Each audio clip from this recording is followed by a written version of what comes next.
Сәлем, бүгін осындай бауырсаққа ұқсайтын, бірақ бауырсақ емес, жареный пицца десе де болады. Видеоның соңына дейін қарап, менің каналыма жазылып, лайк басып кетуді ұмытпаңыздар. Міне ішінде осындай колбаса мен сыр бар, сол ішінде жареный пицца дедім. Енді соңына дейін жасаңыздар менімен бірге. Ең алдымен жылы 1 стакан сүтті құясыздар да, үстіне жылы су құясыздар. 1 кесе көлемінде, сосын дрожжын саласыздар да, тұзын салып, кейін үстіне 1 дана жұмыртқаны ағызып жібересіздер де, жақсылап араластырасыздар. 1 келкі болғаннан кейін дрожжы, тұзды еріді-ау деген кезде 5 минутқа қойып қоясыздар.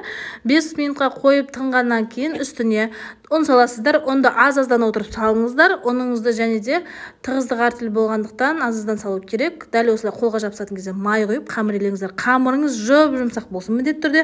Кейін қамырдың бетін жауып 1-2 сағатқа қойып қоясыздар. Сосын дәл осылай дайын болған қамырды аласыздар да, зуалалайсыздар да, дәл мен көрсетілгенде 2-ге бөлесіздер. 2-ге бөліп, жақсылап 2 зуаланы да зуалалап қоясыздар да. Бірінші жасаған зуаланы көрдіңіздер, осы қамырмен неше түрлі заттар дайындауға болады. Видеоның соңына дейін қарасаңыздар, барлығының видеосын, фотосын көрсеткенмін. Осы қамырмен не жасағанымды. Міне осылай 2 зуаланда жайып болғаннан кейін, дәл осылай қалаған шерманы колбасасын, сосиска қоссаңыздар да біледі, енді өз қалауларыңыз бойынша дәл осы видеодағындай қойып шығасыздар да.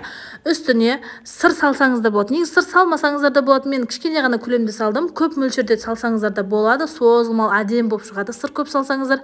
Міне осылай стаканмен кесіп алсаңыздар, жандары ашылмай әдемі болып тұрады. Видеоны көріп отырғандарыңыздай оп-оңай тез дайындалады, бірақ балаларыңыз міндетті түрде сүйсініп жейтін болады, қалып кетпейді. Дәл осылай қызған отта көтерілген бауырсақтарды пісіріп алатын боламыз.